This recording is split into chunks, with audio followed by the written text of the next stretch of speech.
Shalom, and welcome to a special Talking Memory program marking the 80th anniversary of the Warsaw Ghetto Uprising. My name is Medin Shachar, and I work at the Ghetto Fighters House and will be your host for today's program. I want to welcome our global audience, and as always, a special welcome to the survivors and their families that are with us today. We want to thank everyone for their support and interest in our programs. Today's program, The Battle of the Warsaw Jews, the Afterlife of the Revolt, will focus on remembrance, as the date of the program today is purposely close to the date when the revolt ended 80 years ago, on May 16th, 1943, when the Germans succeeded to extinguish the uprising and deported surviving ghetto residents to concentration camps and killing centers. Our guest speaker today is Dr. Avinoam Patt, who will discuss how the surviving ghetto fighters themselves played a critical role in writing their own 3 lines in history. Before his presentation, we will also have a short discussion about the place of the uprising in Holocaust remembrance with representatives from 3 Holocaust institutions in Israel that deal with the topic: Moreshet, Yad Mordechai, and of course, the Ghetto Fighters House. Today's program is in partnership with the Polish Institute in Tel Aviv, Moreshet Holocaust and Research Center, Yad Mordechai Museum, Classrooms Without Borders, Johannesburg Holocaust and Genocide Center, and the Rabin Chair Forum at George Washington University. And now I would like to invite Yigal Cohen, the CEO of the Ghetto Fighters House, to give opening remarks, but we are using a recorded version. Yigal apologizes that he can't be with us this evening. So let's listen to his words. Hello, everyone. A few weeks ago, we marked the 80th anniversary of the Warsaw Ghetto Uprising. This uprising became a symbol of Jewish heroism and resistance to the Nazi regime, a rebellion that expressed the strength and power of the human spirit in the most brutal period known to mankind. Since then, the memory of the rebellion and the aura that surrounded it accompanies us through important milestones in Israeli society. The poet Chaim Guri taught us that those who wrote, documented, created culture, and educated in the ghetto provided aid and cared for others under the most difficult conditions, resisted. Those who were curious for the underground resisted, and the tens of thousands of Jewish who remained in the ghetto resisted. Although they did not raise weapons, they stopped obeying the orders of the Nazis, even though they knew what fate awaited them because of this. 80 years after the uprising, it seems that we must face reality and understand that the burden of education is the central and essential task before us at the Ghetto Fighters House. The need to influence the present and the future involves a long-term process that integrates historical memory with the recognition of warning signs alongside the great inspiration gained from those who resisted. Our commitment to the legacy of the rebels is to spread their message, to fight to protect human and civil rights, to preserve and make accessible all existing documentation, and most importantly, to educate about personal choice, human choice, acceptance, and tolerance. Today, 80 years later, more than ever, we feel the weight of responsibility that all who resisted left us, to learn, to educate, to be the school of the human spirit. I wish to thank the Polish Institute in Tel Aviv, Moreshet Holocaust and Research Center, Yad Mordechai Museum, Classroom Without Borders, Johannesburg Holocaust and Genocide Center, and the Rabin Chair Forum at George Washington University for their partnership.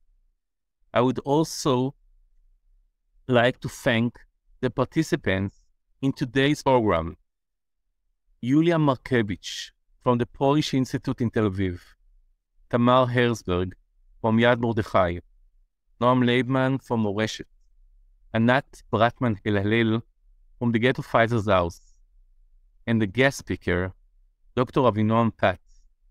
And finally, I want to thank Meidin Shachar for organizing this special event. I would like to wish us all an interesting and meaningful program. Thank you. Very important words. Yigal, wherever you are, thank you so much for sharing your ideas about today's program. And now I would like to invite Julia Mackiewicz from the Polish Institute in Tel Aviv to say a few words. Julia? Good evening, everyone. The Polish Institute in Tel Aviv has been honored to take part in the Talking Memory programs in the past year. And tonight is an extraordinary honor for us to be part of the webinar marking the 80th anniversary of the Warsaw Ghetto Uprising. Something that stands out in the Polish Jewish history, something that traces one of the most significant symbols of resistance in the humanity. Throughout the programs of the Talking Memory past year, we focused on the Ringamum archive as a trace of loss, a trace of treasure to the lost world of the Jewish world in Poland. And this is something that is also integral part of the Polish heritage, and for the Jews and for the Poles and for the next generations. And this is exactly one of the most important aspects of the mission of the Polish Institute in Tel Aviv, to bridge in between Poland and Israel and initiate cooperations and projects that will bring us closer. And we also encourage various initiatives in other fields of arts and literature and film. And we oftenly also discuss history throughout these fields that is present all over. We are open to meet new people and to share ideas and to build new platforms for communication between Poland and Israel. And this wouldn't be possible without our great partners, Israeli partners. I want to take this opportunity to thank the Ghetto Fighters Museum and its CEO, Yigal Cohen, for the meaningful partnership, and Moreshet Anielewicz Center and the Mordechai Museum. And I would like to express my appreciation and gratitude to Meidin Shachar for the Talking Memory program. Thank you. Thank you so much, Julia. It really has been a great partnership putting together these programs that are very important about the Jewish Polish community that was and is no longer. And we're continuing that today, and we'll continue in June with our program about Ruto de Beletsky as well. And I would like to introduce the speakers for the first part of our program. Our program today will be a little longer than usual. We have a large audience today, which is very exciting. But it was very important, after we discussed what we would like to do today, to have three representatives of the three Holocaust institutions that deal with the uprising in Warsaw and the Warsaw Ghetto as part of their, it's part of their DNA. So what I will do, I will introduce a speaker. They will give their short presentation, and then I will introduce the next speaker, and then the final speaker, and then we'll move on to our guest speaker, Avinoam Patt. So I want to start with our first speaker, Noam Leibman. Not the first time that he's been with us, and I'm very happy that he's here with us again today from Moreshet, and Mordechai Anielewicz Memorial Holocaust Study and Research Center. And he will be talking about Natan Rapoport sketches in the Moreshet archives. Just a little bit about Noam. He is a PhD candidate in Jewish history department at the University of Haifa. He holds a master's degree from the University of Haifa's Department of Jewish History, for which he was awarded summa cum laude. His thesis explored Jewish policemen's memoirs in the ghettos of Warsaw and Otwock, and he gave a talk about that on Talking Memory last summer. Noam has been working at the Education Department of Moreshet since 2008 and is currently the head of the Education Department. His article, indeed, merely a description of the events, the memoirs of Jewish Warsaw Ghetto Police Officer Stanislaw Gombiński, as a model for hermeneutic analysis, was published in the Moreshet Journal, both in English and in Hebrew. Highly recommended to read that as well. Noam, the floor is yours. Hi. Thank you, Medine. Actually, now I'm the research manager, and Adi replaced me in being the head of education, but it's new from our last meeting. So I would like to start by thanking our partners from the Ghetto Fighters House and from the Yad Mordechai Museum for all the cooperations regarding the 80 years anniversary for the Ghetto Warsaw Uprising, and for all the other partners in this event tonight. My short talk, very short, up to 5 minutes, is based on longer presentation made by Yigal Cohen, the director of the Moreshet Archives, and of course, Batya Donner's important and fascinating research about Natan Rapoport. So here you can see Natan Rapoport. Natan Rapoport was born in 1911 in Warsaw. In 1928, he joined the Shomer Hatzair branch, Ken in Hebrew, in Warsaw. He later studied at the Academy of Fine Arts in Warsaw and Paris. After the war broke out, he flew to Białystok and the Soviet territories. He continued his artwork there, focusing on monuments and Soviet personage. Last year, we received in the Yad Ya'ari section of our archive an extensive collection of his sketches in various formats, as you can see in this picture. Notepads, drawing blocks, papers, and even napkins. He made sketches on everything. This collection was added to his existing personal collection and was catalogued by Yuval Daniel and Michal Schreiber from Yad Ya'ari archive. Among the materials, some sketches reflect the work process of Rapoport on the monument to the ghetto heroes in Warsaw. As you can see here, the front side of it. Rapoport started playing this monument to the ghetto heroes right after hearing rumors about the Ghetto Warsaw Uprising. Here you can see one of the sketches he made for this monument. He arrived to Warsaw during 1946 and present his sketches to the leaders of the Jewish community.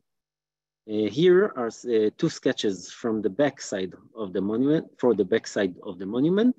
The decision to make two fundamental different sides for one monument is not common, but this is a subject for another talk. At the end of 1948, the leadership of Shomer Hatzair Kibbutzim asked Rapoport to plan and sculpt a monument commemorating Mordechai Anielewicz. Here we can see the result, inaugurated in the first official Holocaust Memorial Day in 1951. Rapoport said that he imagined Anielewicz as David, King David, who fought against Goliath. For him, David was, I quote, the symbol of heroism, the symbol of rebellion, the symbol of solitude in battle. He doesn't even have a glimpse of despair or depression. He doesn't have a note of exile. Only courage and great power, the power of a nation, end of quote. But now let us take a look at an earlier sketch in which Anielewicz is thin and barefoot. His clothes are ripped and worn out.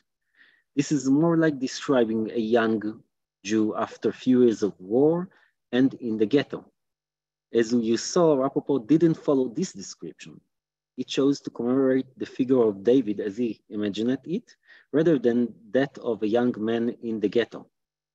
His sketches and artistic choices reflect the discourse of the 50s and many years later, of course. We can see here more sketches made by Rapoport that getting more closer to the final result. At the back, we see the water tower of Kibbutz Yad Mordechai that was hit during the battles of Independence War in 1948. It is not, of course, the bunker of the job. Nevertheless, some people sometimes tell this story, but it's not true, of course. We chose to bring this example tonight, since today in Moreshet, we prefer this sketch. We would like to speak about those heroes and their heroism while remembering that they didn't look like David, as Rapoport imagined it, and add to cope with reality without being Greek gods, but ordinary, young, and very committed fellows of a youth movement. Thank you for your attention. Okay, now I'm unmuted. Thank you, Noam, for the 5-minute presentation. It leaves us with a lot of food for thought, especially the last picture. So thank you for that. Our second speaker is Tamar Herzberg from Yad Mordechai. Tamar got her master's degree in heritage curation. She is a graduate of the Revivim Honors Teacher Training Program in Jewish Studies at Hebrew University and participated in the Mandel Center for Leadership in the Negev. She has been working at the museum since 2014, first as the director of pedagogy, later among her duties, project manager of developing the museum's connections with Arab society, and now as curator. She will talk about the Anielewicz monument in relation to commemoration and remembrance in the Shomer Tzair in the early years of Israel. Tamar, the floor is yours. Thank you. Like Noam, I would like to mention how, in behalf of my institution, how happy we are with the cooperation between the institutions, between the Ghetto Fighters House and Moreshet, and ourselves surrounding the 80th anniversary of the uprising. I think that this has been very fruitful for all sides. And as Nadine mentioned, I decided to talk about the Anielewicz monument, and which is the most important item in my collection, in the collection that I am in charge of, and some of the things that Noam said may overlap, but I'm going to try and pick up where he left off. So the Anielewicz monument that was built by Natan Rapoport in 1951, as Noam mentioned, was actually built because of the initiative of the kibbutz members. They invited him to build this monument as part of their wish to put more meaning into the kibbutz's name. They themselves survived an experience during Israel's independence war in a battle with the Egyptian army on kibbutz grounds that lasted 6 days and caused the death of many kibbutz members and the temporary destruction of the kibbutz. This was, of course, a traumatic experience, but also they were considered heroes for stopping the Egyptian forces for so long. And this proof of their own courage and willing to sacrifice made them somehow feel worthy of the heritage of Mordechai Anielewicz and the Warsaw Ghetto Uprising fighters. And it is, you can find it in the sources from the time that they saw a connection between the historical events. And when Rapoport came to start planning this monument, and he spent a lot of time in the kibbutz listening to their stories, and he tried to build something that will reflect their wishes. So what you can see is that the monument is, like Noam mentioned, far from what you would have imagined Mordechai and Anielewicz to be after 3 years of war and ghetto. You can see the upright position, the healthy build, those enormous farmer's hands, and the detriment look forward. And what, can you still see the, okay. No, why is it like that? Okay. So you can see this look forward, and of course the allusion to David, that what really Rapoport created here, inspired by his conversations with the kibbutz members, is a symbol of Jewish heroism, an image of the new Jew, if you will, that Zionism brought forth. And this is very different from any traditional Jew or from the ghetto Jew. This monument soon became the main ritual site for Holocaust commemoration in the Kibbutz Artzi Shomer Hatzair, the same movement, ideological movement that the kibbutz members came from, and Natan Rapoport, and basically the Zionists left in many ways. So in the opening, in the inauguration ceremony, 11,000 people participated, and henceforth it was the site of the movement's, and later the country's Holocaust commemoration ceremony, the official ceremony. The figure of Anielewicz, as portrayed by Rapoport, became iconic and was printed on popular postcards and stamps at the time. When we wish to understand the message behind this choice of the Anielewicz monument with the Yad Mordechai water tower behind it, commemorating Holocaust and revival, to be the main ceremonial site, it's worth noticing that this was not the first monument for the Holocaust built in a kibbutz of HaShomer HaTzair. You can see in the presentation now, this memorial from 1945, built by Ze'ev Ben Tzvi in Mishmar HaEmek, called In Memory of the Children of the Diaspora, which was actually the first memorial, Holocaust memorial of the Kibbutz Artzi. And you can see that it is very different. It's a Madonna archetype showing mercy and love of a mother and reflecting very much helplessness and grief over the terrible loss. It is, I think, exactly because of this that this monument never became the center of the movement's ceremonial activity. The members of the Zionist left at the time were interested in an image that presented them not as weak and grieving, but as the proud continuers of the legacy of Jewish armed resistance, a legacy that would glorify their movement members. And this message was far more useful, the message of the Anielewicz monument as you saw it. It was more useful to them on a day-to-day nation-building efforts and for the image that they wanted to create for their movement. For them, the narrative of from Holocaust to revival expressed in the Anielewicz monument was one of a continuation of heroic legacy, Jewish heroism, rather than a juxtaposition between helplessness and agency. It was the way, I think, more commonly perceived the idea of Holocaust to revival. Medin, do I have like a few seconds for, no? A few seconds. a few seconds, because yeah. I wanted to show something from the first ceremony where the statue was inaugurated. So I was told that I need to stop share, and then and it seems a bit confusing for me now.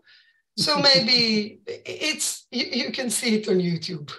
And you can put the link in the chat box too.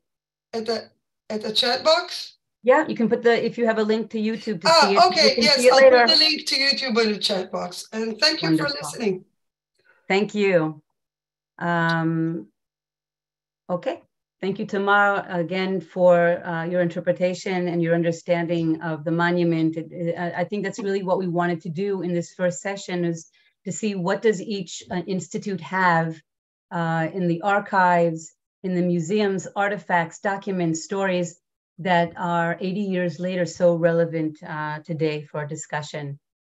Our final speaker is Anat Bratman-Elhalel. She has been the director of the Ghetto Fighters House Archive since 2011, of course, a colleague since then. One of her projects is coordinating the accessibility and content digitization project, which contributes greatly to the exposure and accessibility of the archive through technological tools and means. She is in charge of archive facilitation for scholars and students, and the coordinator of joint projects and collaborations with various Holocaust archives and institutions. She has a master's degree in culture studies and wrote her thesis on the formation of Holocaust commemoration ceremonies in Kibbutz Lochamei Ghettoot, and she will be talking about this in her presentation. Anat, the floor is yours. So I would like to focus on the attempt of the members of the Dror movement, the founders of Kibbutz Lochamei Ghettoot, to shape the memory of the ghetto uprising through the memorial assembly that was first held in 1949. Borrowing a term from Maurits Halbewachs, commemorative rituals serve as agents of memory. And as such, they reflect the collective memory of the society that holds them and the values and lessons it seeks to represent. Highlighting certain historical events with particular interpretations while ignoring others can attest to the nature of memory and the ways in which it is reconstructed.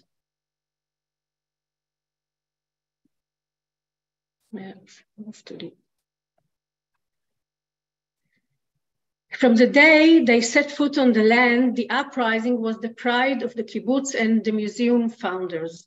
And they chose April 18, the eve before the uprising broke out, as the day of the settling. They also fought to set the date as the National Remembrance Day in Israel. Even the name of the kibbutz bears the memory of that founding event. The revolt symbolized for them Jewish heroism and the struggle for Jewish honor. Yet, for them, the uprising began long before it broke out on April 19, 1943. The resistance was already reflected in the organization of the movement in the ghetto, in the educational and cultural activities, in the establishment of kibbutzim in 1940, in the existence of seminar, until eventually all this turned as last resort into armed resistance. For them, the strength and the courage they needed in the moments of truth all came from their dedication to the land of Israel. After they established the museum, in the activities of the archive, in their educational efforts, as well as at the exhibition, the founders aspired to commemorate the Holocaust in all its manifestations.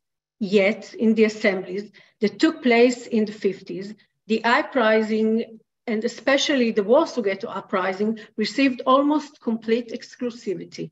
Other aspects of Jewish resistance and Jewish existence during the Holocaust were not expressed in the assemblies in those years. The day of the assembly was named the day of the uprising, and the assembly became the symbol of the kibbutz. About 5,000 people from the surrounding kibbutzim attended the first assembly, as well as the leaders of the movement, Kibbutz HaMeuchad. Antek Zuckerman and Chavka Folman, among the founders of the kibbutz and the museum, and members of the Jewish ZOB organization in the Warsaw Ghetto delivered speeches. In their speeches, the fighters of the Warsaw Ghetto Uprising were linked together with the heroes of the Zionist enterprise. Chavka also read the Yizkor, which was concluded with the sentence by Yosef Chaim Brenner, "May the name of the Hebrew warrior be magnified and sanctified."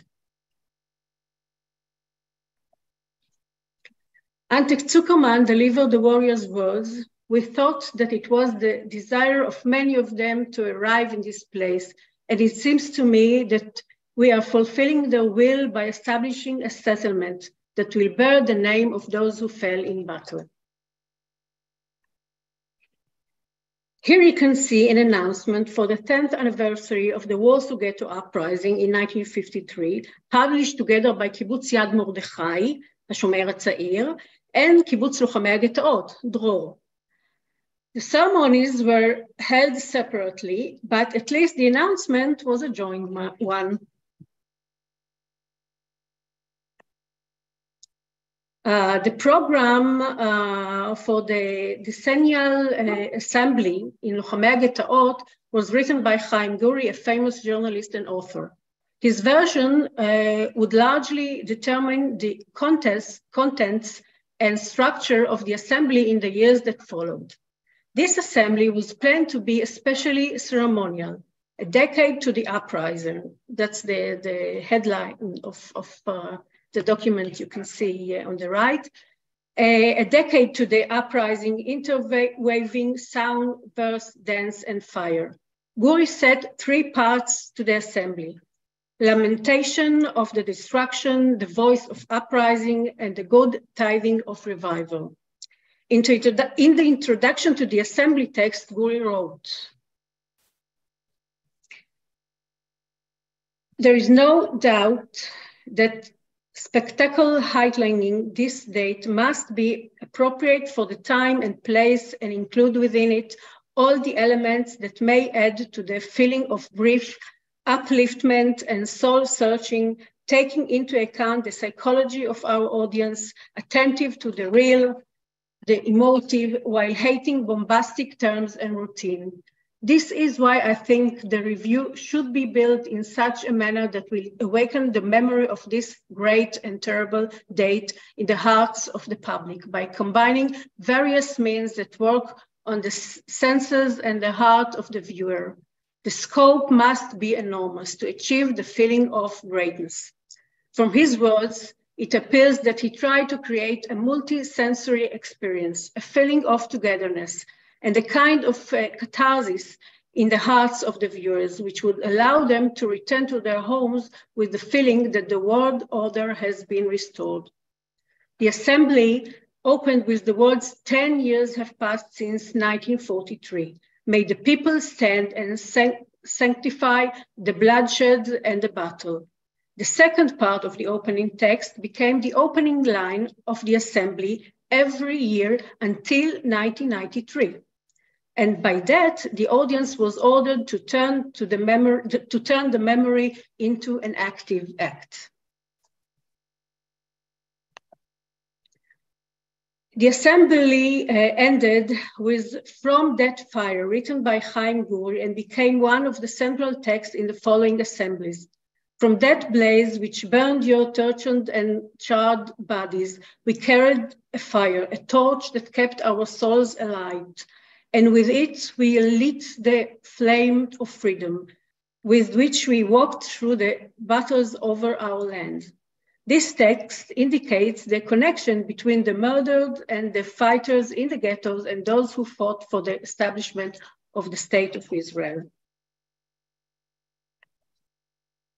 In comparing the chapters, one finds a striking difference between the passivity of the murdered in the chapter Lamentation of the Destruction, "May the people stand up and sanctify their sons and daughters, those who were known to be killed by the sword of the mad enemy, those who had fallen on the way of hardship and hunger, those who were hanged by their necks on all the trees," compared to the courage of the rebels and the determination that characterized their action in the part, The Voice of the Rebellion, which was expressed in the warriors' words read by Anat Zuckerman, in the Song of the Partisans, and in the texts attributed to them, such as the ones who carried with broken fingers the hatred and the uprising, those who turned their loss into strength.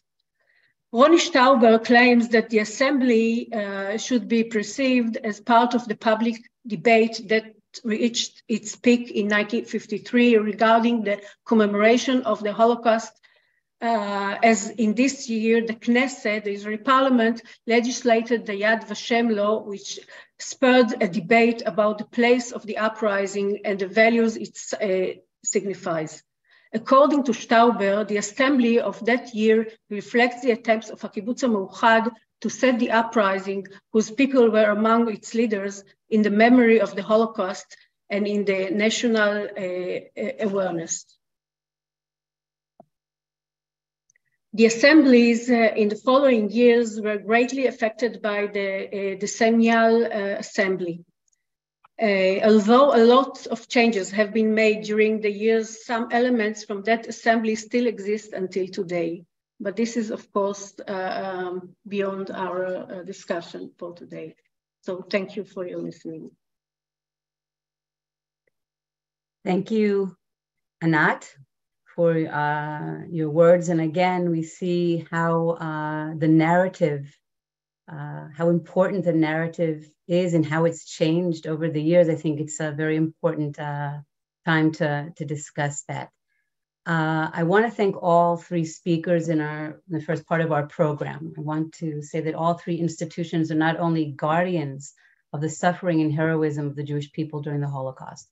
They are preserving history, making it available and accessible to the general public. And I thank you all for sharing with us those things that are so important to each one of the institutions and really are part of the DNA of how we commemorate and remember the uprising in Warsaw Ghetto.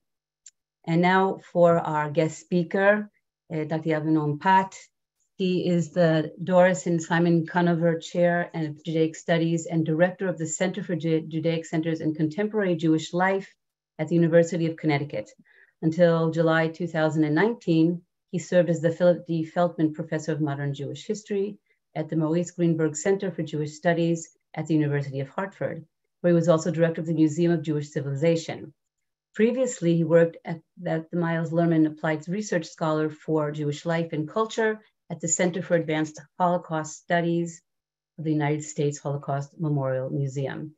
He is the author of Finding Home and Homeland, Jewish Youth and Zionism in the Aftermath of the Holocaust, Wayne State University Press in 2009.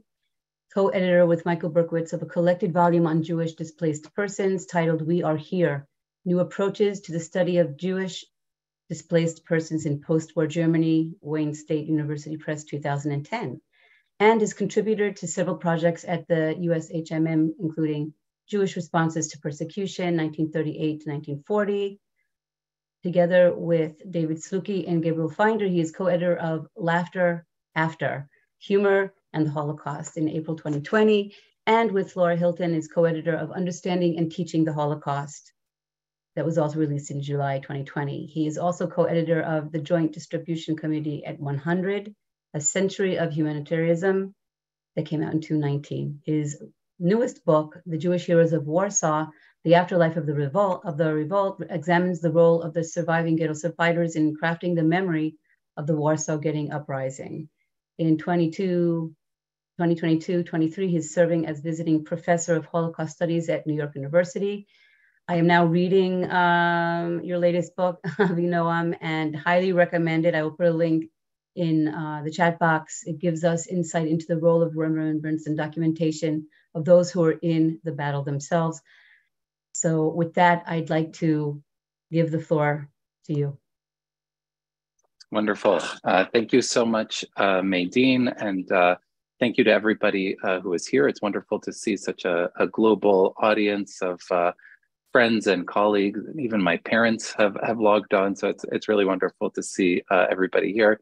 Many thanks to Lochamei Ghettoot and to the partners from the Polish Institute in Tel Aviv, from Moreshet, from Yad Mordechai, from Classrooms Without Borders, from the Johannesburg Holocaust and Genocide Center, and the Rabin Chair Forum at George Washington University for inviting me to speak today as part of this program. And it was so interesting to learn also from Noam and Tamar and Anat. So thank you so much for your presentations as well. I will also share my screen. So one moment.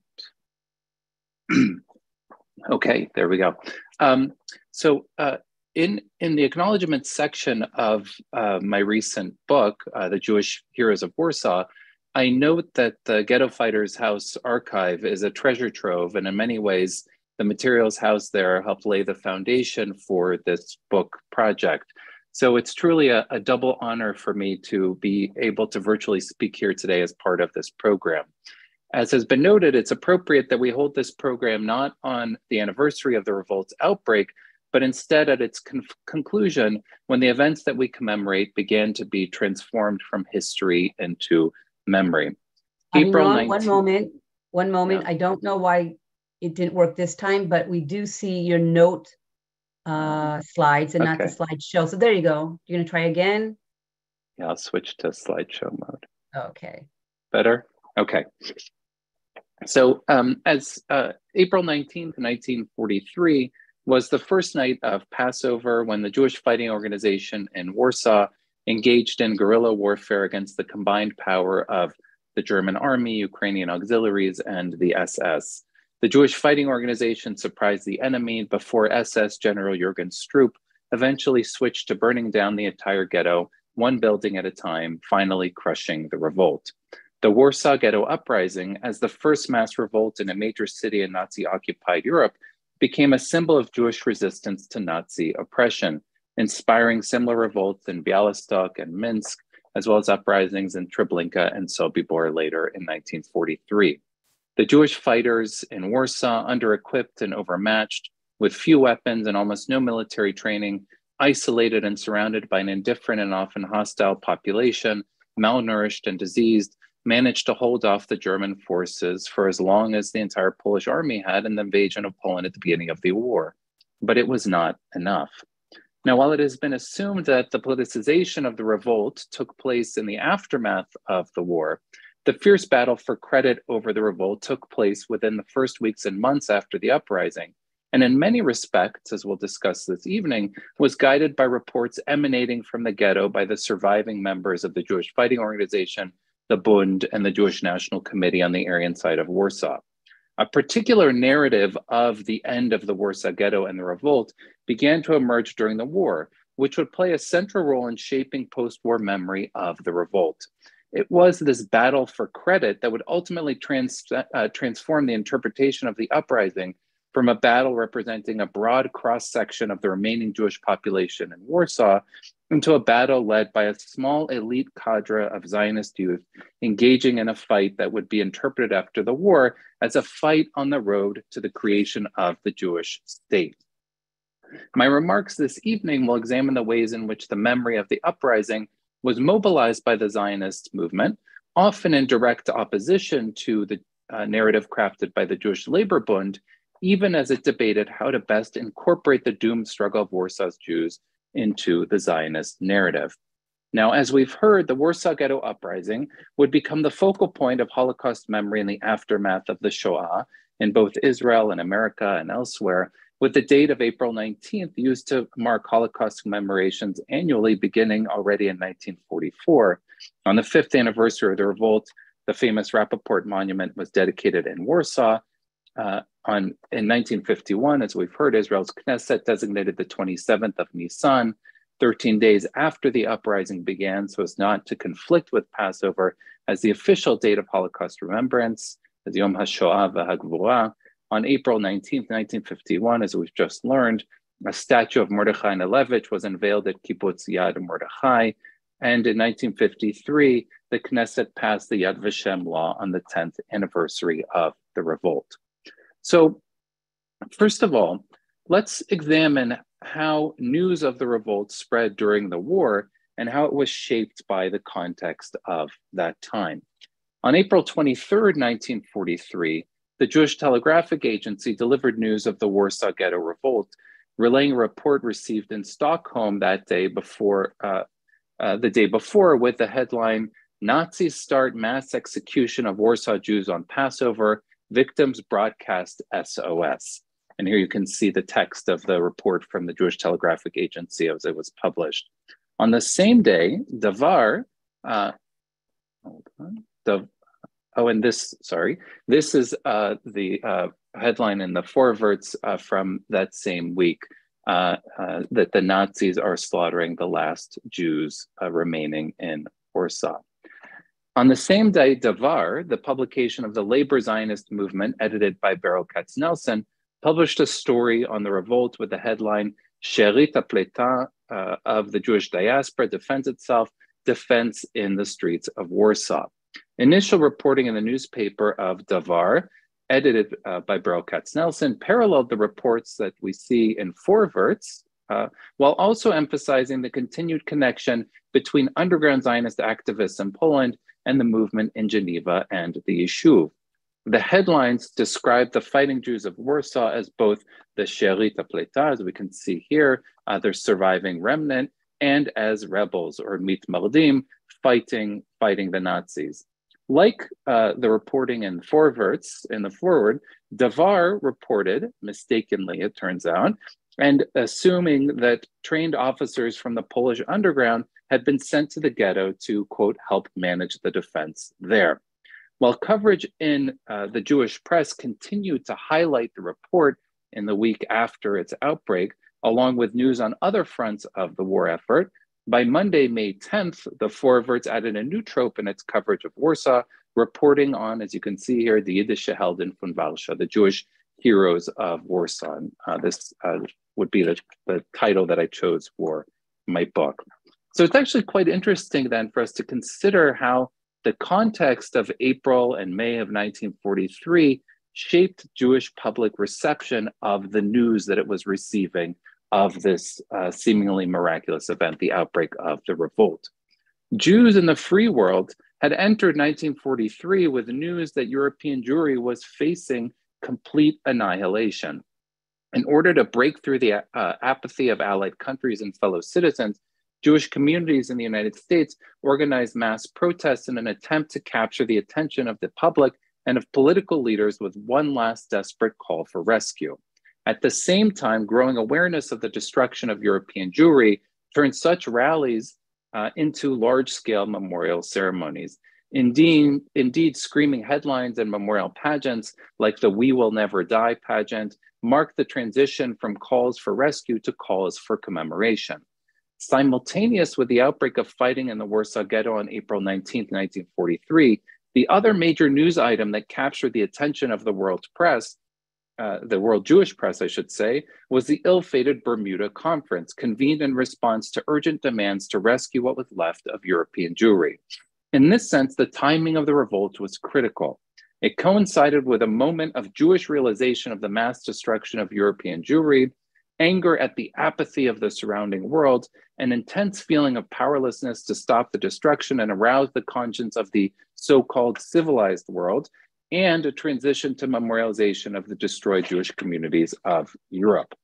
Now, at the same time, and here you can see this is a advertisement that was taken out in the New York Times on May 4th, decrying the Bermuda Conference as a cruel mockery. As the Jewish press began the search for the Jewish heroes of Warsaw, with reports indicating that the fighting there was winding down, reporting on Warsaw and the Bermuda Conference shifted to a new focus, the death of the Bundes activist in London, Shmuel Ziegelboim. And here you can see the headline from the forwards in New York, Shmuel Ziegelboim tot in London. Shmuel Ziegelboim is dead in London. Ziegelboim was a prominent Polish interwar Bundist, and after leaving Warsaw for New York, he became the Bund's representative in the Polish National Council in London, an advisory body to the Polish government in exile. Upon hearing news of the destruction of the Warsaw Ghetto in the aftermath of the uprising in spring of 1943, Ziegelboim committed suicide in protest over the world's lack of action to prevent the mass murder of the Jews. And This is the obituary that was published also in the New York Times that same week. Now, in contrast to glowing tributes to Ziegelboim in the Yiddish and Jewish socialist press, the coverage in the labor Zionist press of Ziegelboim's suicide was muted and even critical.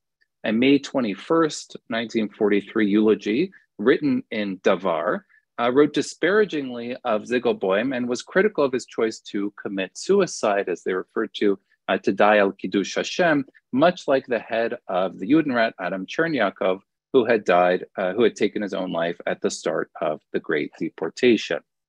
On May 29, 1943, the Vorwärts published an article offering further detail on who the actual leaders of the revolt had been. 200 Jews, they wrote, led thousands of young people, older men, women, and children, radicals, Orthodox, and other groups in battle against the Nazis, noting that while, quote, it is impossible to discover the truth, it is clear that a great bloody battle has taken place. By the end of May 1943, further details on the dramatic fighting in the Warsaw Ghetto had begun to emerge. And here you can see this is also coverage from the Hebrew press in the Yishuv, these comparisons to Masada. So in Yediot Achronot, the Masada of Warsaw has fallen. Yitzchak Greenbaum also at the time compared the Jews of Warsaw to sanctifying the name of their tortured and downtrodden people with their blood, renewing the tradition of the Zealots of Jerusalem and Masada, the heroes of Bar Kokhba and other Jewish struggles. And again, this sort of theme, this trope of comparing to Warsaw to Masada was quite prominent. On May 24th, 1943, the Jewish Telegraphic Agency reported that Ignacy Schwarzbard had delivered secret reports to the British Parliament conveyed to him and to Ziegelboim by the Jewish National Committee in Warsaw. And these would include secret communiques that had been drafted by Adolf Berman and Yitzchak Zuckerman on the Aryan side of Warsaw as they observed the revolt taking place, detailing the first 10 days of the uprising and its bitter and desperate final days. These cables that were sent by Berman and Zuckerman from the Aryan side of Warsaw would add further detail to the dramatic saga of the revolt and clarified in quotes here that, quote, particularly stiff resistance was put up by several thousand Jews who barricaded themselves in the underground storehouses of the ghetto. And I just want to make note here of this description of stiff resistance and Jews barricading themselves in the underground storehouses of the ghetto, right, as a form of resistance, hiding in the bunkers. This is something that Javi Dreyfus has written about extensively in her book on the end of the Warsaw Ghetto.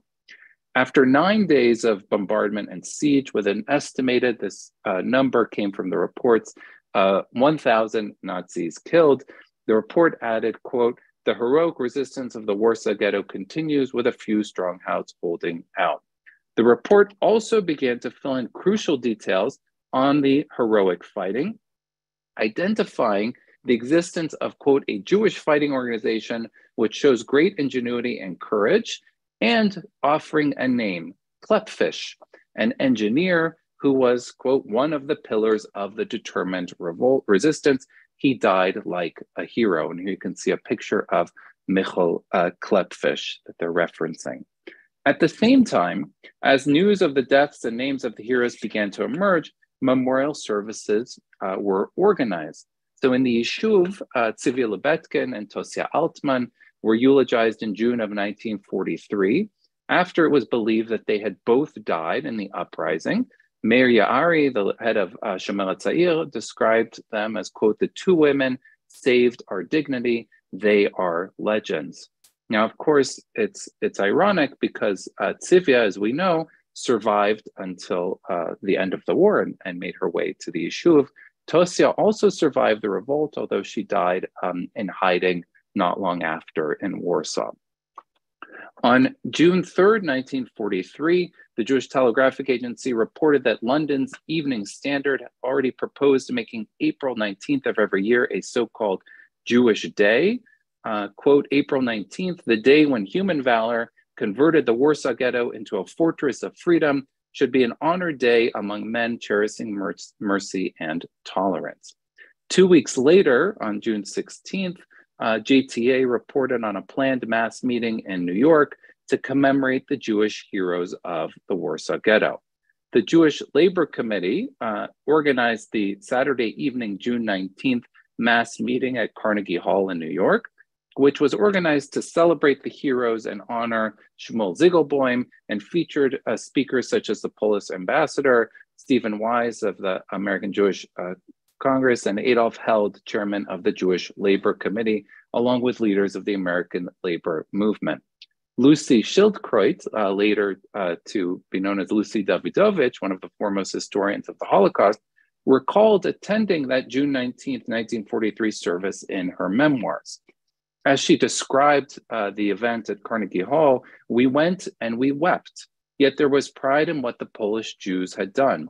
For the first time anywhere during the German occupation of Europe, a civilian population had taken up arms against the German oppressors.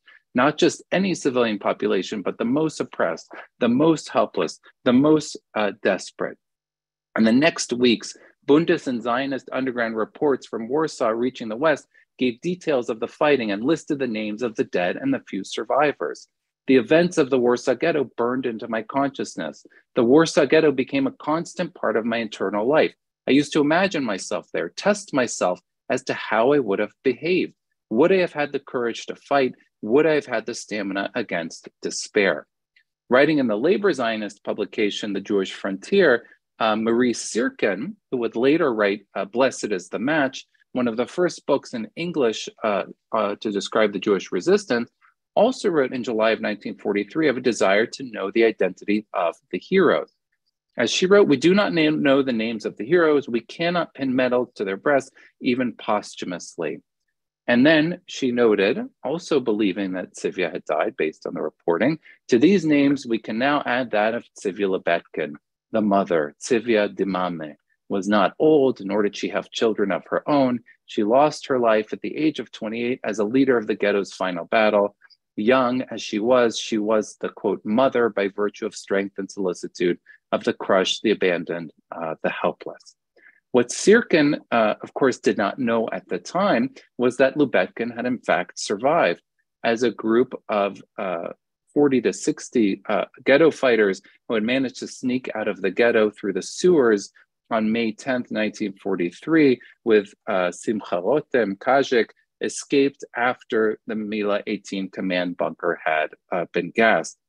Tzivia Lebetkin, Tosia Altman, Marek Edelman, Hirsch Berlinski, Israel Kanal, Tuvia Buzhikovsky were among the initial leaders of this group. And I'll just show you here, this photo, of course, comes from the Ghetto Fighters House archives, and you can see Simcha Rotem here, and there's Antek in the background, and this is the monument commemorating the escape from the sewers on Prosta Street in Warsaw. Once the group had regrouped on the Aryan side of Warsaw, hiding in an apartment less than 2 months after the revolt, Tzivia and Antek drafted a telegram to the leaders of the Yishuv to inform them of the end of the Warsaw Ghetto fighting. In a June 15th, 1943 letter to Tabenkin and Yaari, leaders of the Dror and Hashomer Tzair movements, Antek and Tzivia offered an initial description of the Warsaw Ghetto Uprising and emphasized the central role played by members of Echalutz and Hashomer Tzair in the struggle, including Mordechai Anielewicz, Tosia Altman, Bro Broida, and others. In the weeks and months after the uprising, the surviving ghetto fighters and activists on the Jewish National Committee engaged in a frenzy of activity to organize relief work, to rescue those Jews who could still be saved, and at the same time setting out to draft reports of the uprising, first writing reports in June of 1943 that would only reach London and then the rest of the free world in February of 1944. As Melech Noi would note 1 year later, these are some of the pictures of the people that I've mentioned here. As Melech Noi would note 1 year later, 1 year after the uprising, in his book Warsaw Ghetto Rising, most of the initial accounts of the uprising had been based on smuggled letters and reports which could only hint at what had occurred. Naturally, many of those accounts were filled out by conjecture and imagination. Over the course of 1943, therefore, once the uprising had been suppressed, And once the surviving ghetto fighters had managed to find shelter on the Aryan side of Warsaw, Zuckerman and Berman and Marek Edelman and Leon Feiner of the Bund and others worked to establish connections with the outside world, secure the funding that was needed to continue their relief and rescue work, and at the same time write the first draft of the history of the revolt to convey information to the outside world on what had actually transpired. The initial reports that were sent out by the Jewish National Committee and the Jewish Workers Underground and the Bund emphasized the fraternal nature of the collaboration between the members of the Jewish Fighting Organization, a solidarity which they described as having been forged in the heat of battle, which continued in the period after the uprising and in hiding on the Aryan side. Leon Feiner, chairman of the Bund Central Committee, described it this way. And so here you can see this is a report drafted in November of 43, which described the fighters belonging to all ideological movements, taking part in brotherly ranks, just the Hechalutz and Shomer and Apolei Zion and the Bund. And Leon Feiner, chairman of the Bund Central Committee, also described the fighting this way. He wrote, an exemplary fraternity of arms exists among Bundists, Chalutzim, members of a Shomer Tzir, and others. It is a steadfast spirit, an esprit de guerre, a spirit of sacrifice, courage, revenge, and dignity. The battles, he wrote, are not only manifestations of the wish to avenge the unpunished murder of an entire people, not only a war against the deprivation of rights, but a manifestation of the will to atone with dignity for having been ensnared by the Nazis' deceits. Both the Jewish Workers Underground and the Jewish National Committee maintained contact with the respective movements in the free world. The Bund in London and New York, the World Jewish Congress, the Jewish Agency, and representatives of the Zionist political parties and youth movements working in Geneva, London, and Tel Aviv. The authors of the first report from the Bund, which was drafted in June of 1943, June 22nd, 1943, attempted to provide a description of what they called the historic events that occurred in the Warsaw Ghetto, noting that the lack of space prevented them from offering precision and esteem that even, quote, the smallest detail deserves. Even so, they wrote, it would be impossible for someone who was not there to appreciate the magnitude of what had just transpired in Warsaw. And here's an excerpt from it. What was going on in April and May in Warsaw, that Jewish-German war that has been named the Battle of Ghettograd. This is interesting, this title. This really does surpass any analogy from history, either of our own or of any other nation. The unforgettable, deeply moving images of the ghetto, enwrapped in clouds of smoke, lit by the enormous glow of blazing fires, the staccato clatter of machine guns, the roar of howitzers, the pandemonium of the heavy artillery, exploding mines, crashing buildings, and these people of ours living amidst the inferno. It seems that there is no master of pen, brush, or sound who could represent in full the great event, which is happening before our eyes. Neither could he express what we all experienced in those terrible, tragic, and yet great days. And again, highlighting the fraternity in battle, they note how Bundis, Chalutzim, Shomrim, and others, their fraternity was exemplary. The Bund explained the nature of its cooperation. They had to explain for the outside audience why they were cooperating with the Zionists to coordinate preparation for armed resistance with other organizations grouped around the Jewish National Committee, to which belong the Zionist organizations and their youth groups. And so they also explained that our, meaning the Bund's, outstanding contribution was supplying the Jewish Fighter Organization with explosives and the production of ammunition for active resistance here in the ghetto. In this respect, they wrote, the services of Comrade Michal Klepfish, an engineer, were invaluable. He was killed in the last battle. In addition, we increased considerably the funds of the Coordinating Commission and the Jewish Fighting Organization with our contributions.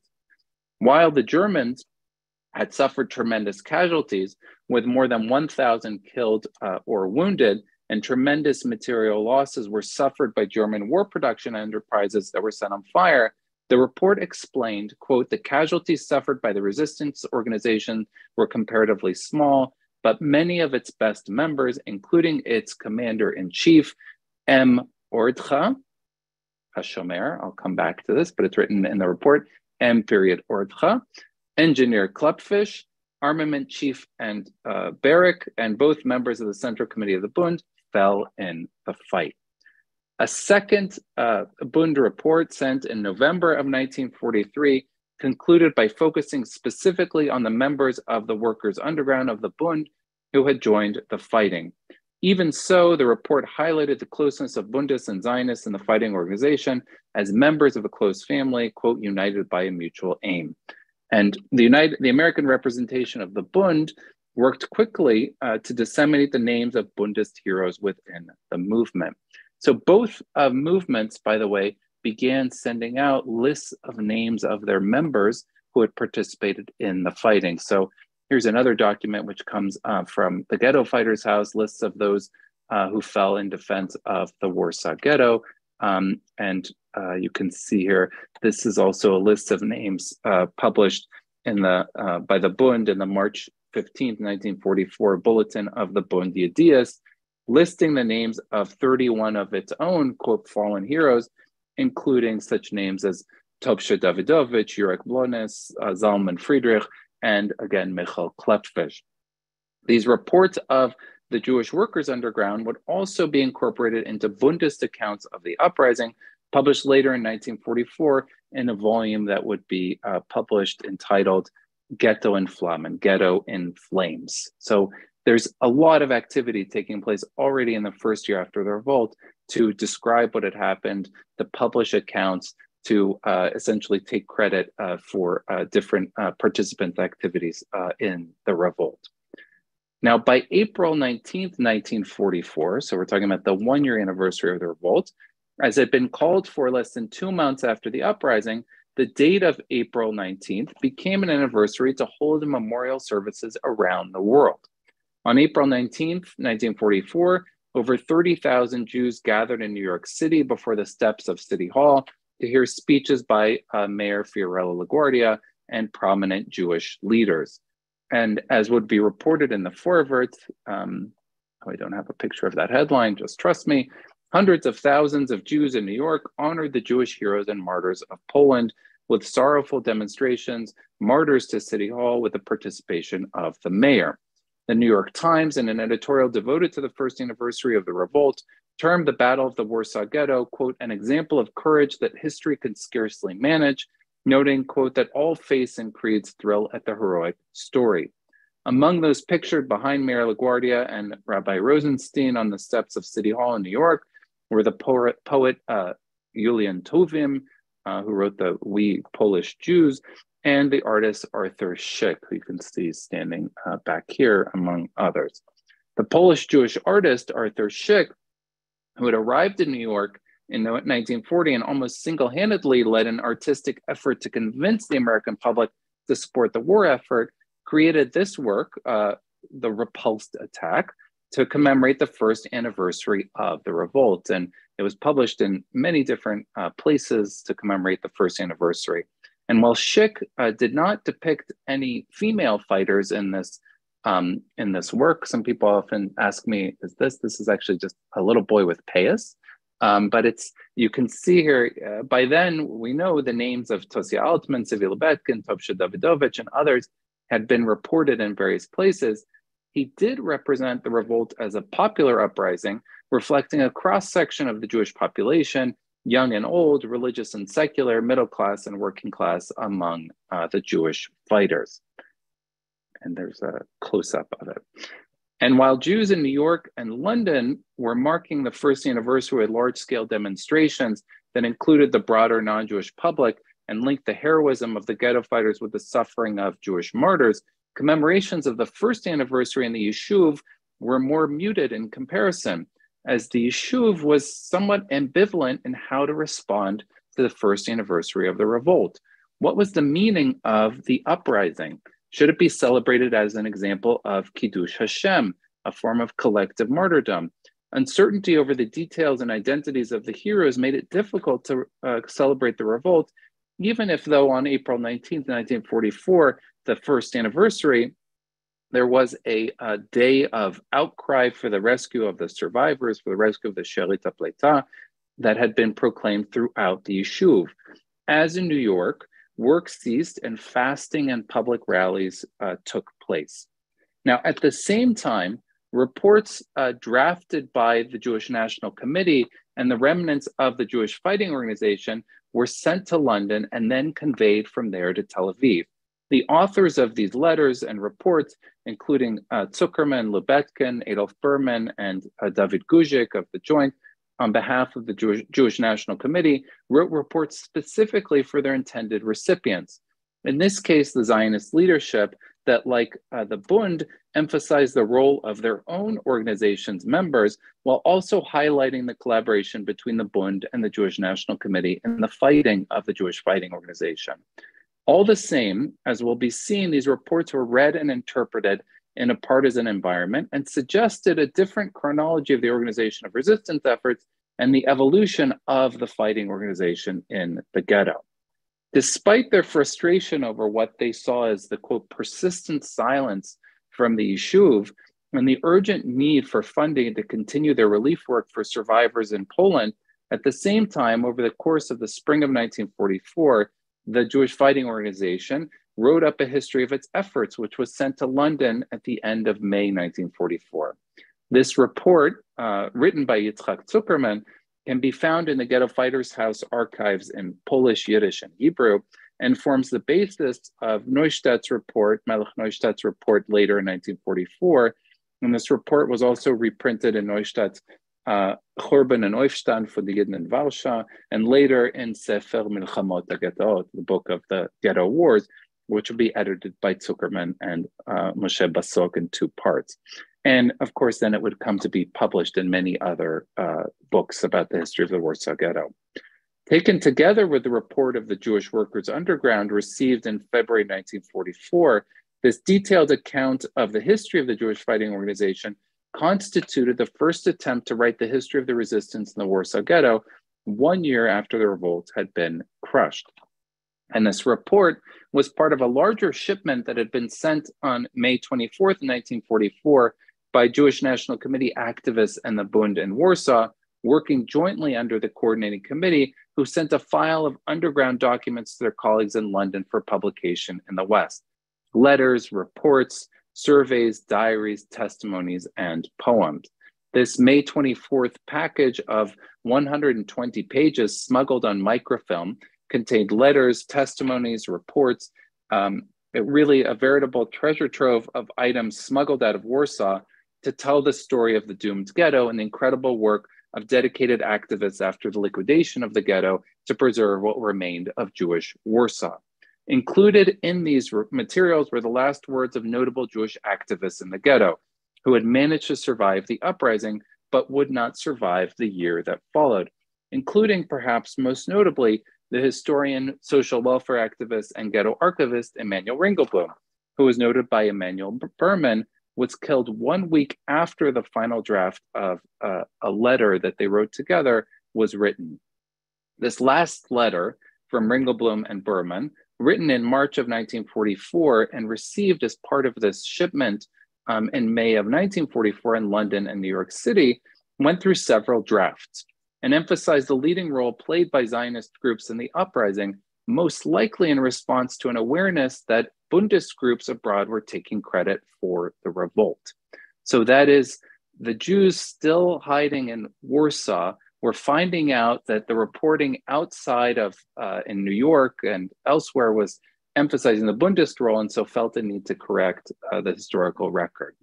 This letter, which would come to be titled, quote, "To Live with Honor and Die with Honor," was addressed to YIVO, to the Jewish Scientific Institute, to the Jewish Pen Club, and to Sholem Ash, Hey Leivik, Yosef Popatoshu, and Dr. Raphael Mahler, most of whom were connected with the Yiddish socialist circles in New York.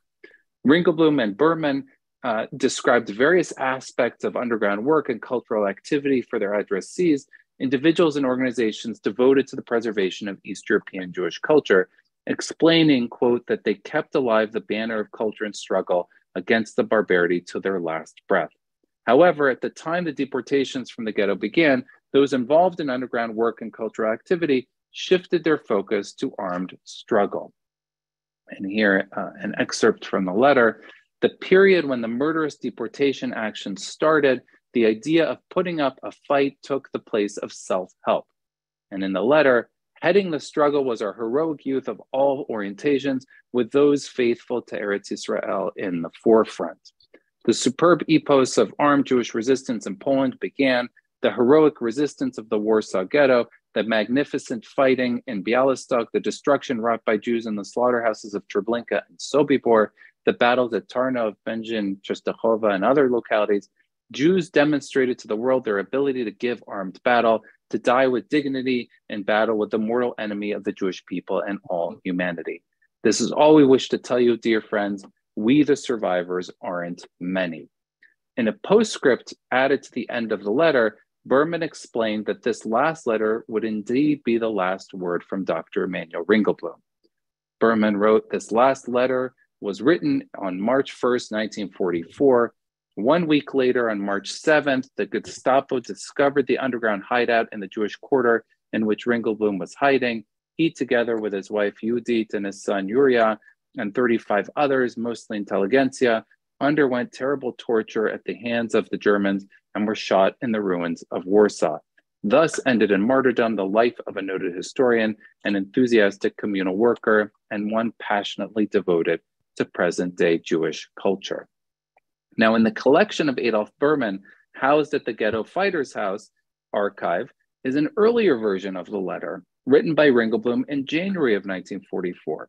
And while most of the letter is largely similar to the later letter version sent in the May 44 shipment, highlighting the underground work in the ghetto and all of the efforts in the arena of social welfare work, one crucial paragraph seems to have been revised, specifically in discussing the origins of armed resistance. Instead, the January 44 version reads, when the period of the murderous liquidation Aktionen began, the concept of mutual self-help gave way to that of struggle against the foe.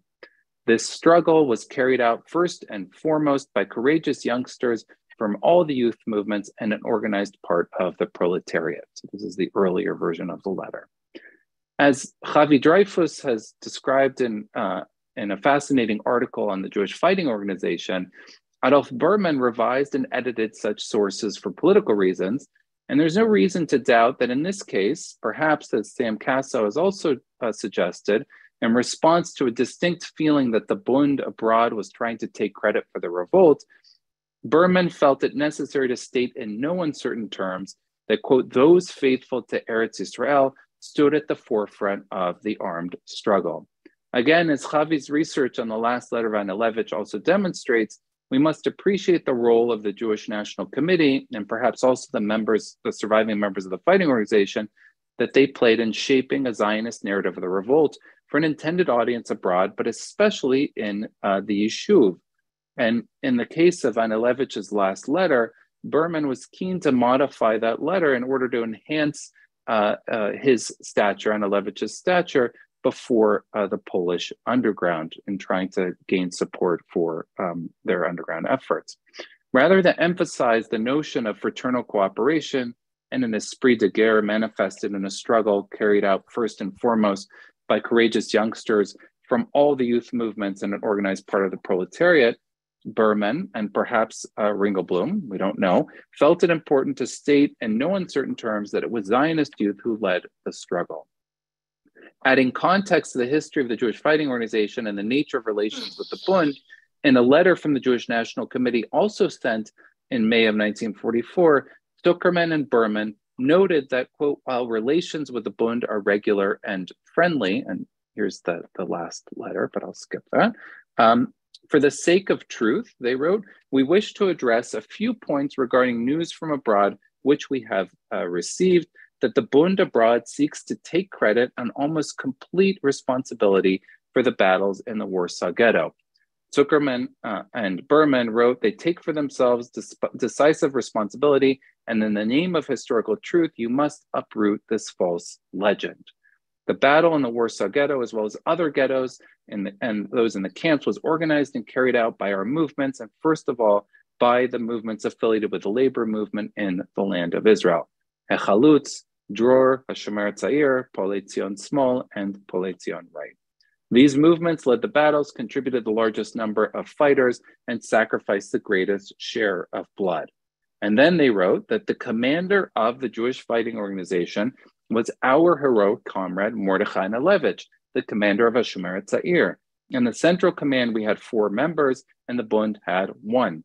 Out of 22 fighting units of the Jewish fighting organization in the Warsaw Ghetto, they said, our movements had 18 fighting movement units, the Bund had 4. They lamented the Bund's role in claiming a monopoly on resistance, and they asked the Zionist movement to do a better work in hasbara work. This is the language they use, so that, quote, the workers' movement around the world should know that the organizer and leaders of the Warsaw Ghetto Uprising was the workers' movement on behalf of the working land of Israel, that hundreds of fighters fought and died with the idea that their deaths should be one of the foundations of a socialist future for the masses of Jews in the land of Israel, right? Why the revolt? It was the first battle in the struggle to create the Jewish state. In his Warsaw Ghetto Rising, published in 1944 in Tel Aviv, Melech Neustadt, later to be Melech Noi, who had been so active compiling information since the Yishuv by the Jewish National Committee, responded to these Bundist claims of credit for the revolt and the publication of their Bundist underground reports with his own, the Warsaw Ghetto Rising, as you can see here, as told by the insurgents. Neustadt indicated the need to set the record straight in response to complaints emanating from the Jewish National Committee that a distorted picture of the uprising, mistakenly emphasizing the role of the Bund, was being presented abroad. As one of the most memorable chapters in Jewish history, Neustadt argued, the factual documentation of the event was of great significance. The Bund, Neustadt charged, continued to, quote, pervert the facts of this sacred and wonderful event, unquote, even selecting only the names of 36 Bundists from the list that we saw before of 223 Jewish fighters killed in the uprising, quote, without even mentioning the other 187 slain, of whom 150 were members of the Zionist socialist movement. Concluding his analysis of the lead role played by the Zionist youth in the revolt, the composition of the fighting force shows of what valuable and loyal elements our movement in Poland was made up, something, he writes, we failed to appreciate in its proper light before the war.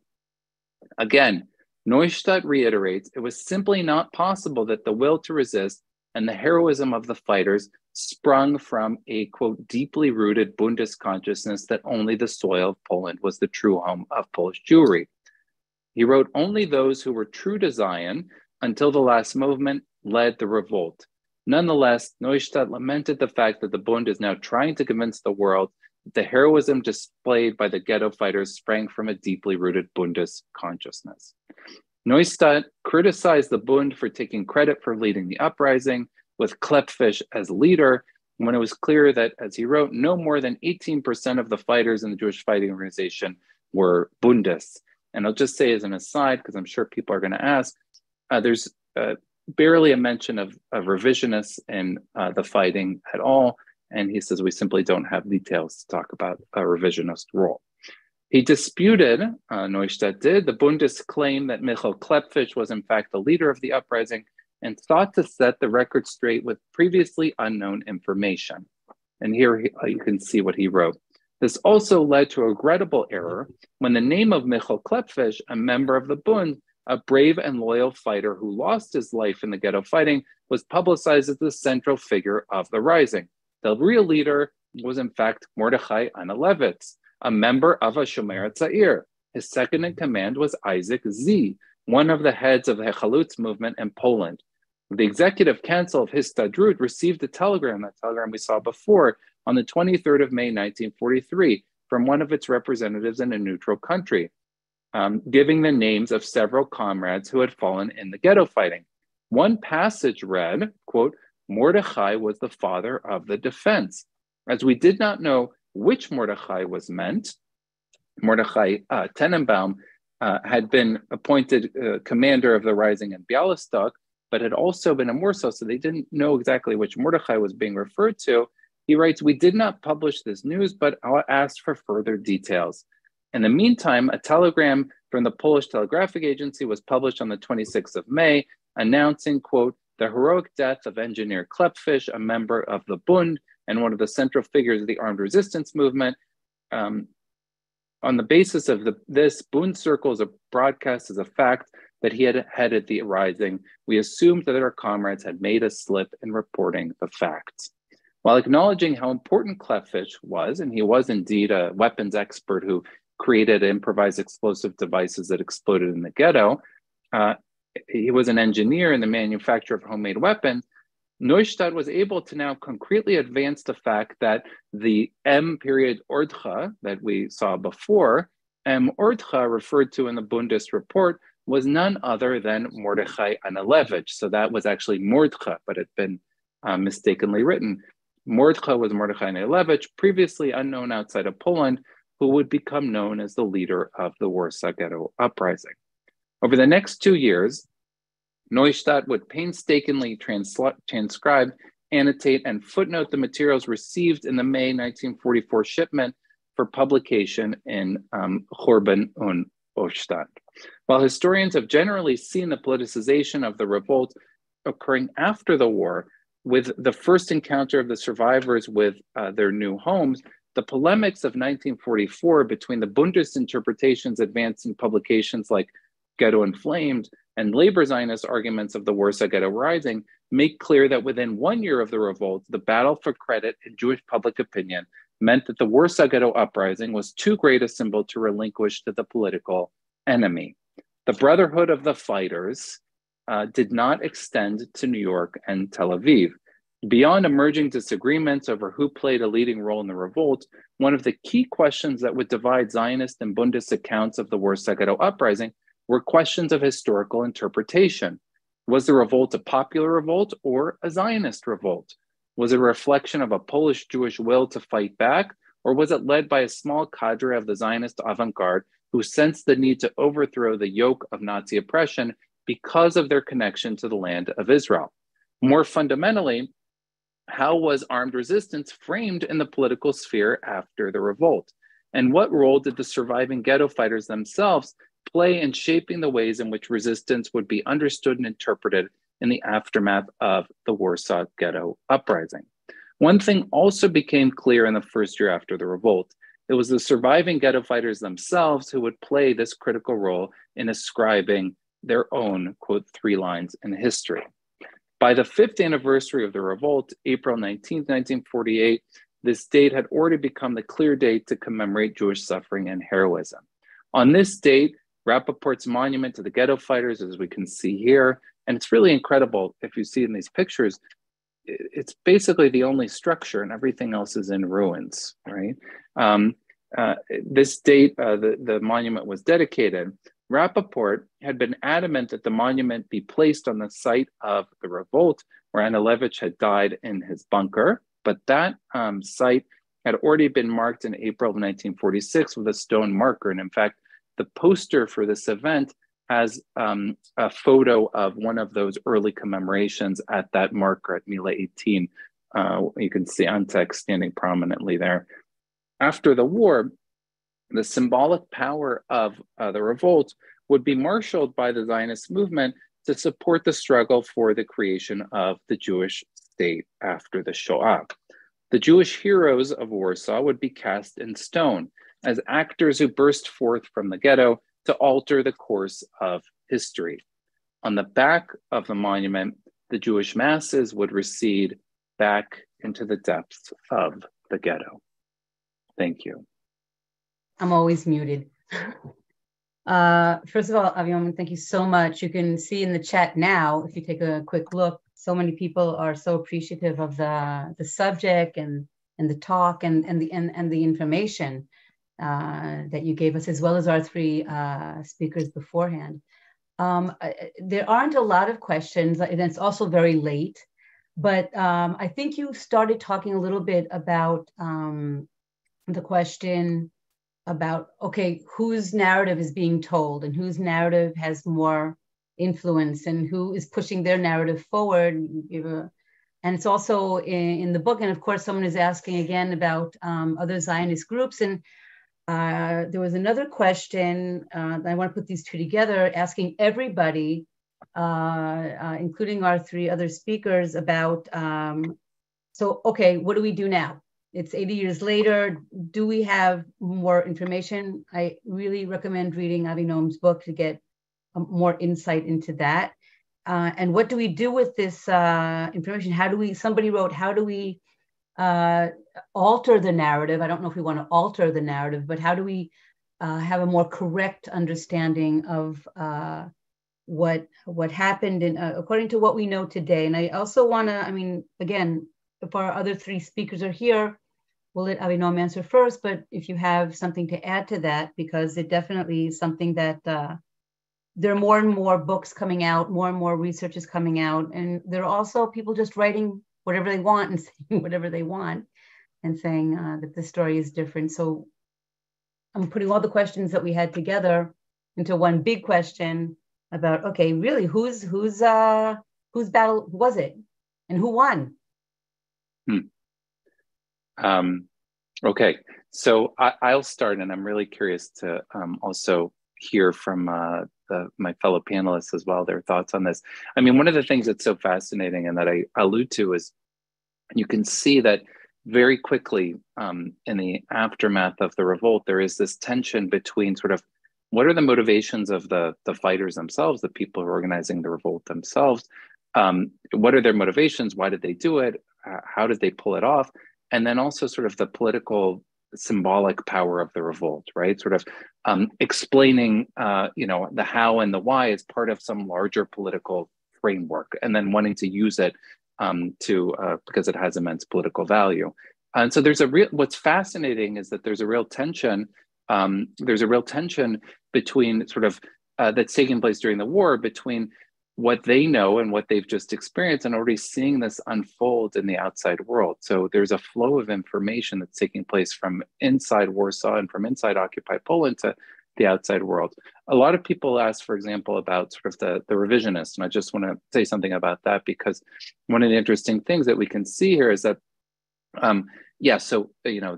somebody alluded to in the comments the role of the Jewish Military Union, the revisionist fighting organization. There's been a very important corrective in recent years of sort of, for many years, that story was completely left out of the history of the revolt. There's a number of reasons for that. Prominently, one of the reasons has to do with some of the reasons that I just talked about, sort of Bundists and Labor Zionists sort of wanting to craft a narrative, but also because a lot of the fighters who were members of the Jewish Military Union and were not part of the Jewish Fighting Organization, had their separate organization. A lot of them died basically within the first couple of days of the fighting. But it's so interesting because one of the things I look at in the book is there's a story of, these flags over the ghetto that are raised over Murnovska Square, and sort of this debate. You can see the debate, which flags, right? And it's fascinating to see already in 43, 44, different explanations of which flags, right? Is a Polish flag and a Zionist flag. But there's all sorts of different flags suggested, including a radio play in New York in October of 43 that describes as a flag of the United Nations, which is nicht gestiegen, nicht geflogen, like it couldn't have been, but that's how they describe it, right? As a flag over the ghetto. So it's quite interesting and fascinating to see sort of how that battle for credit unfolds at the time. And the last thing I'll say, because I want to hear what other people think, and I alluded to this before, what's fascinating to me is that you see these early accounts that describe sort of the reason that the revolt itself was successful, or, eventually Stroop ends up burning down the whole ghetto, right? So we can discuss whether this was actually the right strategy or not. But what Javi writes about this extensively in her new book, Javi Dreyfus, that it was in fact the decision by the largely unarmed Jewish population to hide underground in bunkers that made the liquidation of the ghetto so difficult. And this is really what dragged it out. I mean, most of the fighting was done after the first week. So what dragged out the liquidation for so long was because, thousands of Jews were hiding underground in bunkers. So then how do we describe that, right? That's, not armed resistance fighting with guns or Molotov cocktails, but it's still resistance. And I think that, like, you know, thinking about describing the revolt as a broad cross-section of the broader Jewish public, sort of fighting for survival and fighting for their lives. And the last thing I'll say is that what unites, I think, most of the fighters is not political ideology. What brings them together is just a desire for revenge. That's the most powerful sort of driving force, I think. Okay. Does anybody from our panel want to add anything? Tamar, Noam, Anat, do you want to add anything about? I would like to, Medine, I would like to address your second question, and to say you ask about new research, and I would like to mention that 80 years after, we are now planning a new exhibition which is going to deal with the uprising in the ghetto. And I think it will be interesting to see the interpretation the curator will give to the exhibition. And let's say it's not a new research, but it's a new interpretation to the events. So I think this is, you know, one aspect one can address to when talking about 80 years after the revolt. Thank you, Anat. Tamar, Noam, anything that you want to add? Just that I think also from the educational perspective, the change is already happening. We are using stories from the different movements, talking about Pavel Frankel, talking about the Bund, about Marek Edelman. The students that come to the museums, they do meet also these movements and personas, and also the results of Javi's research, they are reflected in the materials that are presented also educationally. So I think this is already happening. I would like to address two things. First, like Abba Kovner said in a different context, the central event or the important event wasn't the uprising. It was all the process until the uprising. And I think sometimes people tend to forget it. The uprising itself, if we speak about Job and Jejevu, or fighting organizations, it's just, and especially for Job in this context, it's just another act in a long and changing way of coping with reality. And I think to the fact that many people remember those young people, especially in the uprising context, in the battle, which for sure was, of course, there is no chance, and they didn't the aspiration to win this battle. So I think it's we should remember also what they did before that. And the second thing is actually following what Avinoam said, and I will not exactly quoting, but I'm taking what Lawrence Weinbaum said, I think a few times, that we must admit that there are things that we don't know and we won't know. And many things in this context related to Jejevu. And it's not always because someone tried to erase them from history. It's also related to what Avinoam said, because there are no survivors, at least not from the headship of this organization. And nevertheless, a good start will be to translate the important, so from the groundbreaking research by Dariush Libionka and Lawrence Weinbaum about Jejevu to English, to Hebrew, and still we will have enormous gaps in our knowledge about this organization. But I agree with Tamar. We are trying to give space to all the phenomenons, including what Javi wrote about the general public, which was of outstanding importance. Thank you, Noam.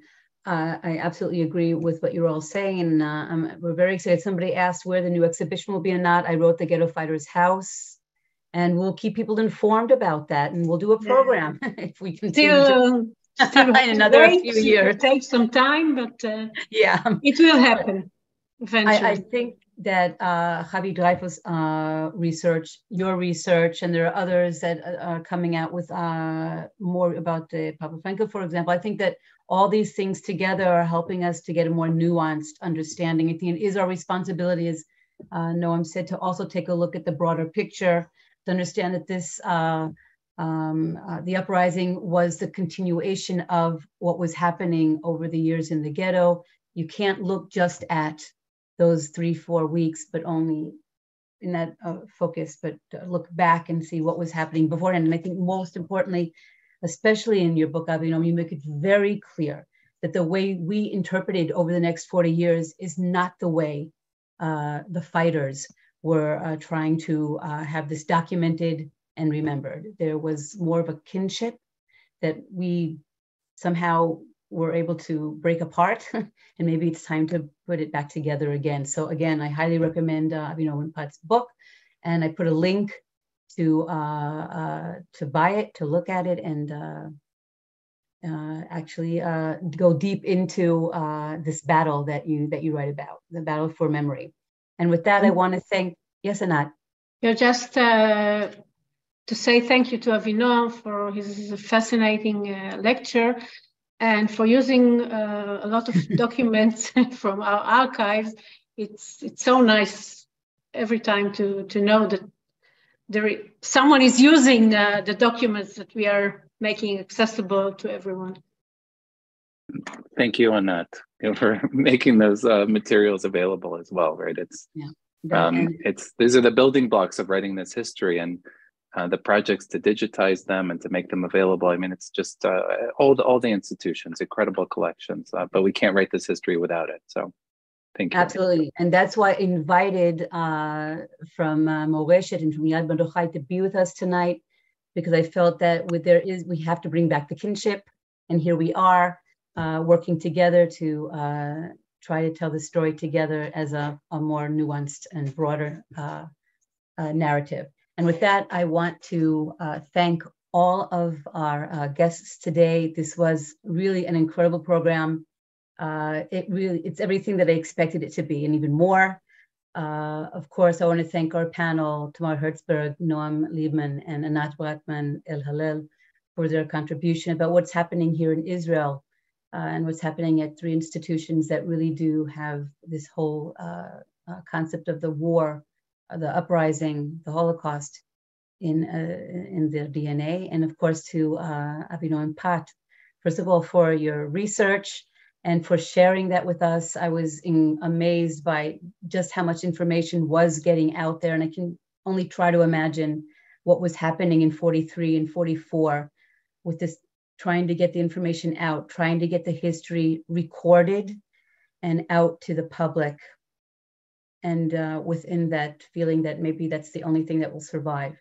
So thank you again for that. And of course, I want to thank all our partners again for helping to make this program come together. And we will meet again in June for the last 2 programs of the year. And I will send information about those 2 programs soon. And I also want to take the opportunity to thank our tech person, Nimrod, that was with us today, that helped us to make this very complex program work smoothly.